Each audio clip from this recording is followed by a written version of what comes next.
നമസ്കാരം. Daily news ശുഭദിനത്തിലേക്ക് സ്വാഗതം. കൂടി നിൽക്കാൻ ആളുണ്ട് എന്നതൊരു പ്രതീക്ഷയാണോ? ഇന്നത്തെ ശുഭദിന ചിന്തയിലേക്ക്. ഡെയിലി ന്യൂസ് ശുഭദിനം നിങ്ങൾക്കായി അവതരിപ്പിക്കുന്നത് ജോയ ലൂക്കാസ്. പൊന്നണിഞ്ഞ പ്രഭാതത്തിന്റെ അലകളിൽ നിറയുന്ന പുഞ്ചിരികൾ. അതെ, ഇന്ന് ആഘോഷമാണ്. ജോയ ലൂക്കാസ്, ഓരോ ആഘോഷത്തിന്റെയും ആത്മാവ്.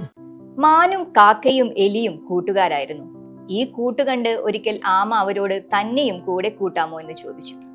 മടി കൂടാതെ അവർ സമ്മതിച്ചു. ഒരു ദിവസം അപ്രതീക്ഷിതമായി വേട്ടക്കാരന്റെ ആക്രമണമുണ്ടായി. ആമയൊഴികെ എല്ലാവരും ഓടി രക്ഷപ്പെട്ടു. ആമയെ അയാൾ വലയിലാക്കി.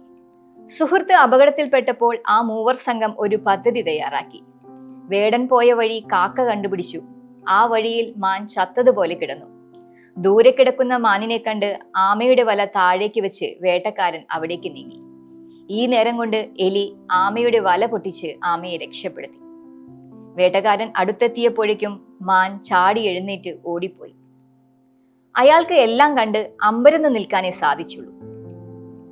അപകടത്തിൽപ്പെടുന്നവരെല്ലാം ഒറ്റപ്പെട്ടു പോകുന്നു എന്നതാണ് അപകടത്തെക്കാൾ വലിയ ദുരവസ്ഥ. ഒറ്റയ്ക്കുള്ള പോരാട്ടം അവസാന സാധ്യതയാണ്. ഒരുമിച്ചുള്ള പ്രതിരോധത്തിനാണ് ഭംഗി. സുഹൃത്തുക്കളെന്ന് അവകാശപ്പെടുന്നവർ എപ്പോഴൊക്കെയാണ് നമ്മോടൊപ്പം ഉണ്ടായിരുന്നത്? അത്യാഹിതങ്ങളിൽ അവർ ഓടി രക്ഷപ്പെടുന്നവരായിരുന്നു. ആകസ്മികതയിൽ ആത്മവിശ്വാസം പകരുന്നവരാണോ അവർ? തുടങ്ങിയ ചിന്തയെല്ലാം ഈ ബന്ധത്തിന്റെ കാതലാണ്.